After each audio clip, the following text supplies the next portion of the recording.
Great, thank you. Thank you for inviting me. It's great to be a part of this event. This afternoon, we're going to take a look at how working together, the school community can measure the energy consumed in school buildings, what the school's energy-related carbon footprint is, and with simple, low-cost efforts, how this can be significantly reduced. So let me switch over to some slides and we'll go from there.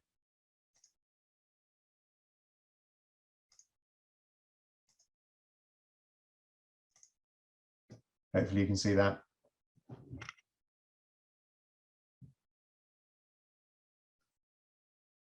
So my name is Jamie Finnan. I am the Managing Director of TR Control Solutions, and we develop and deliver a cloud-based platform called EcoDriver, which is an energy monitoring, targeting and control platform.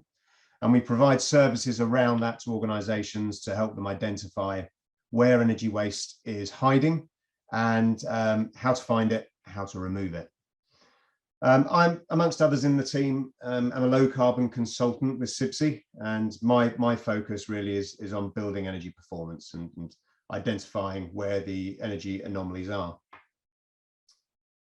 At a very high level, EcoDriver captures data from pretty much any type of meter, be it consuming, like electricity, gas, water, heat, or generating, solar PV, turbines. We also pick up data from things like ground source heat pump, air source heat pump. Really, you name it, we can capture data from it.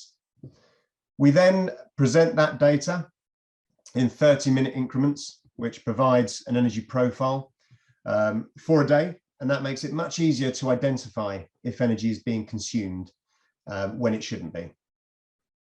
We then are able to supplement that data with other environmental information. So things like temperatures, both inside and outside a building.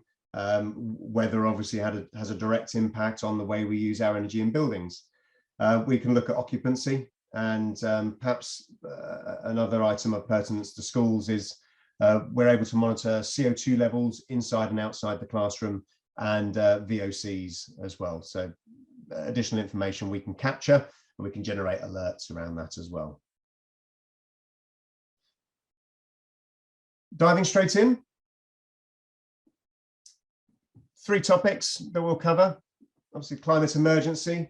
I think most of us will be aware of that. And the question is, what can we do about it? We'll review some simple, relatively simple and easy to implement steps that will make your schools more energy efficient. And lastly, we'll have a look at some of the benefits that we have in doing this. And benefits is really a win-win-win scenario. There's the 3 core elements we get from that.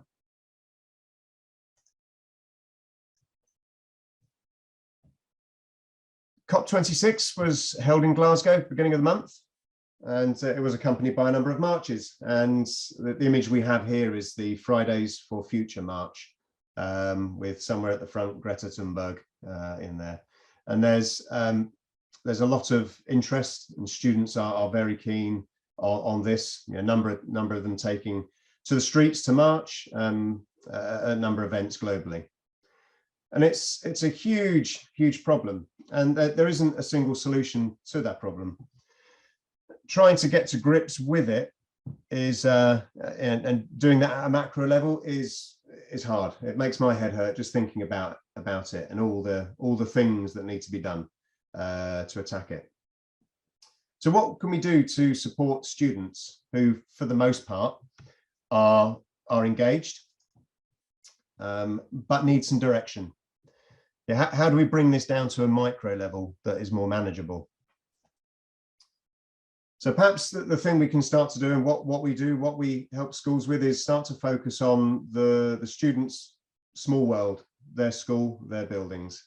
And data from, it's a little old now, but from 2015 shows that 34% of greenhouse gas emissions from 2014 came from buildings. So there's a significant amount of our greenhouse gas emissions that are from our building stock. And of course, schools make up a large portion of that. So if we can help reduce energy waste at the schools and engage and provide students with the tools in order to do that, then it's going to make a real world impact, something that they are working on and they can work towards.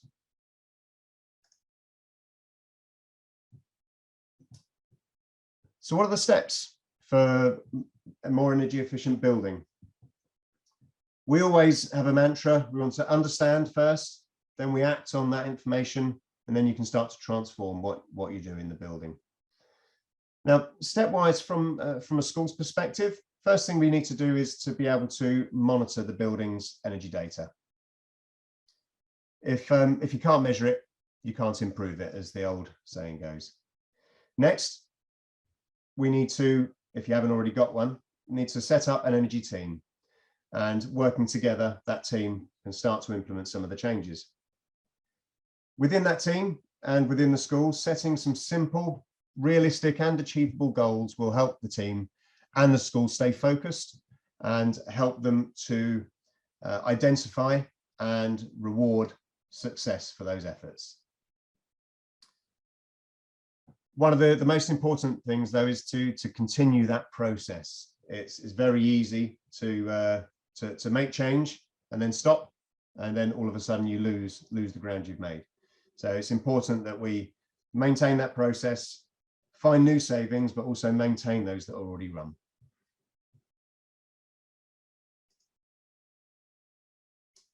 So first step, monitoring building energy data.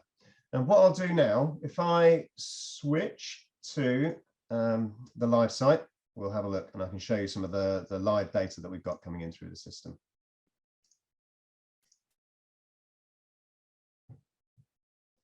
What you can see here is the EcoDriver homepage. And what we're viewing, this is live data coming from one of the local schools to us. The first chart we've got is our homepage chart, and this is displaying energy consumption per day. And the difference in colors you can see, we've got weekends in the blue turquoise color, and in purple is a normal week at the school.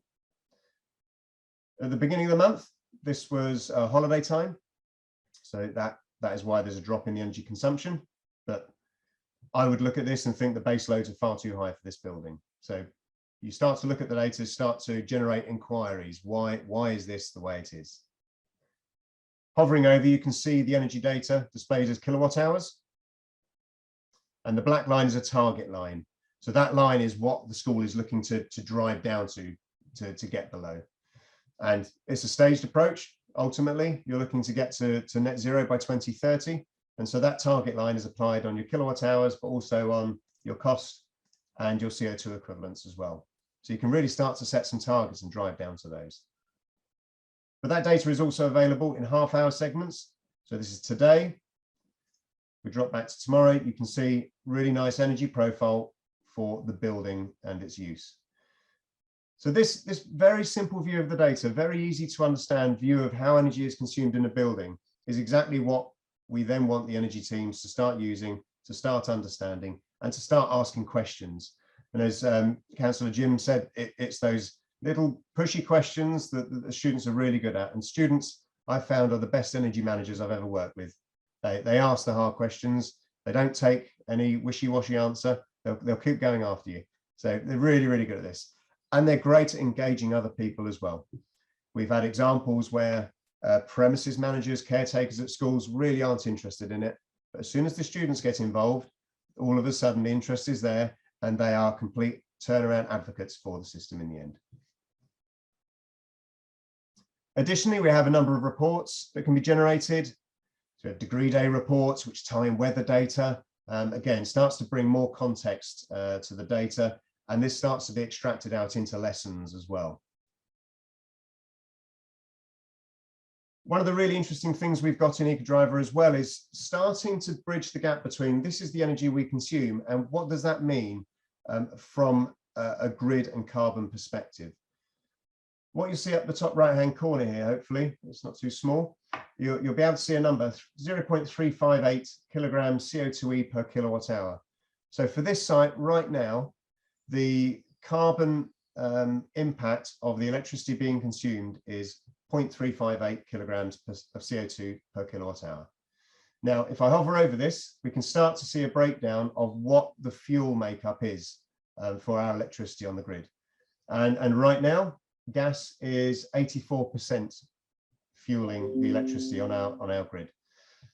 That changes over time, and that's other great information that the students can start to use to understand when is a good time to do certain activities. And by reducing things like turning off lights, it makes a real impact on fossil fuels and the reduction of those. Now, there's plenty more I can show you on EcoDriver, but we'll save that for another time. We'll move back to the slides.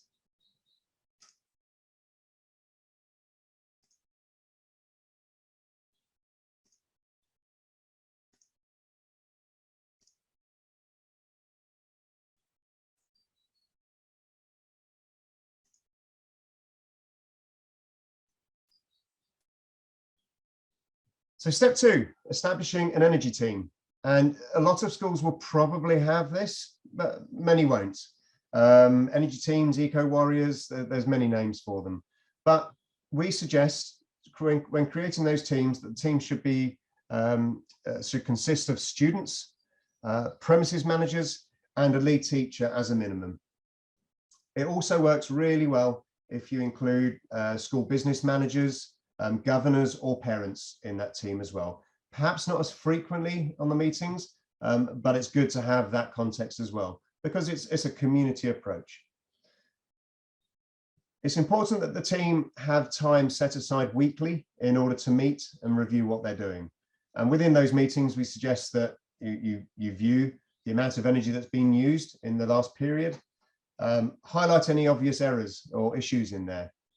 For example, if you're looking at the data and it was a bank holiday Monday, was energy consumption high on a bank holiday Monday when no one was there? Is energy consumption higher overnight when no one's there? That type of information. So highlight those anomalies in your profiles.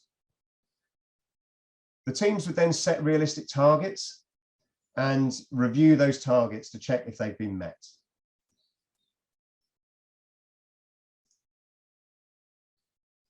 Now, those realistic targets, they're important for the team to set them, but then disseminate that information to the school as a whole. The whole school needs to be empowered to do this. And so having those simple goals for the schools to work on, the schools to achieve, is really important. For example, some of the goals and the targets might be to make sure heating and cooling is off when the school is unused. I've got an asterisk there because you might need some heating for frost protection, especially at this time of year, but only when necessary. Another action could be making sure that lights and equipment are turned off when they're not in use.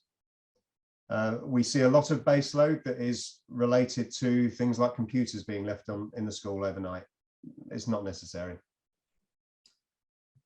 Closing doors, windows, that could be another action. Of course, there's other demands on ventilation at the moment with COVID, but in normal practice, you'd be looking to have those doors, windows closed in order to maintain heat within buildings, especially some of those older buildings that you've got.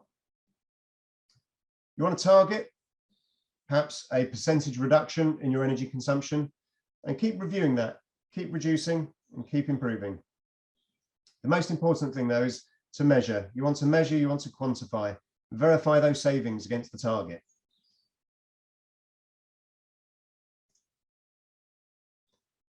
And once you've verified those savings, once you've succeeded, you want to maintain the interest by rewarding success.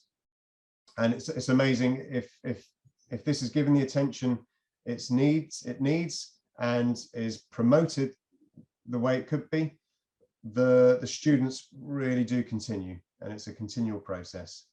Some of the rewards that have worked really well at schools previously is a £1 figure for every day below target, and then that pot of money is used to fund a school activity.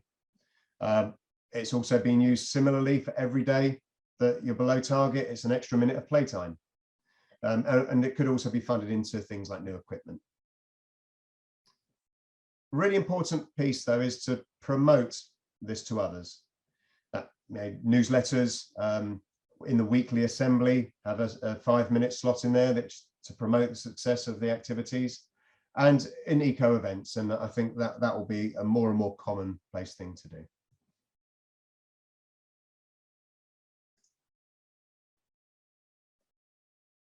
Important thing is to keep monitoring the performance after.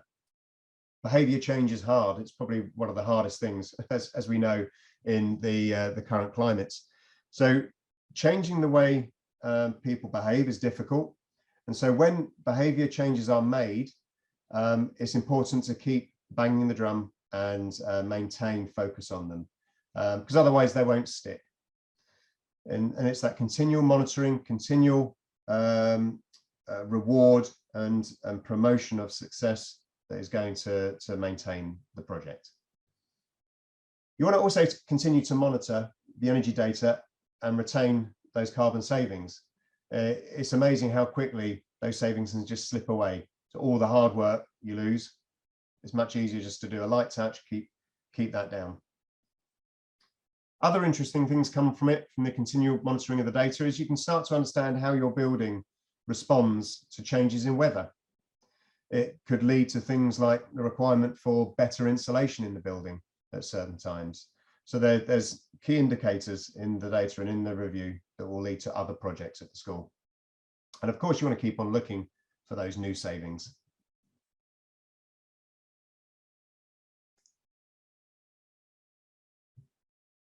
So what are the benefits in doing this? I'd say it's a win-win-win. There's three core areas that we look at. From a finance perspective, for every kilowatt hour of energy that is saved, every kilowatt hour of waste that is removed, that's a direct financial saving. And that money is then liberated and can be reinvested within the school. In a number of projects we work on, in doing the metering side of the project, we find that the savings in that tend to fund the next projects in the system. So it's a really good way to start. It brings learning to life within the curriculum as well. It's the schools, it's the students' world. It's something that they can affect. It's something they know day in, day out. And the power of having real world data supplementing the curriculum is very powerful. And finally, on the leadership perspective, the students are the change makers. They're the ones that are going to have to work pretty hard in order to get to net zero. And they're going to be those change makers. They're going to be the leaders of the future. So empowering them to take leadership in their world is a very strong thing, and something that they really do take forward. An example of a school that we have worked with for a number of years now. They're very engaged in this program, and they continue to deliver it.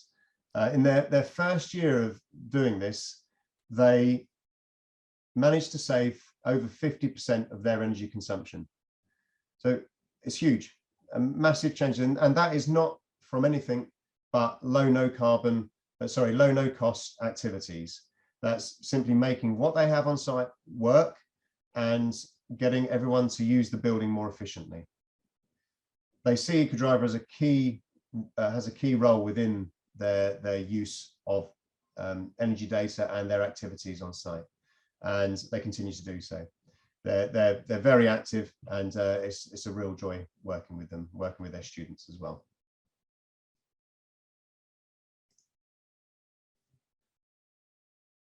Hopefully that's been of interest, and I'm more than happy to send more information through to you, answer some questions in a moment.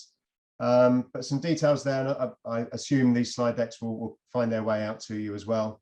But I'm more than happy to take any questions, send any more information to you as and when you need it. But thank you for listening.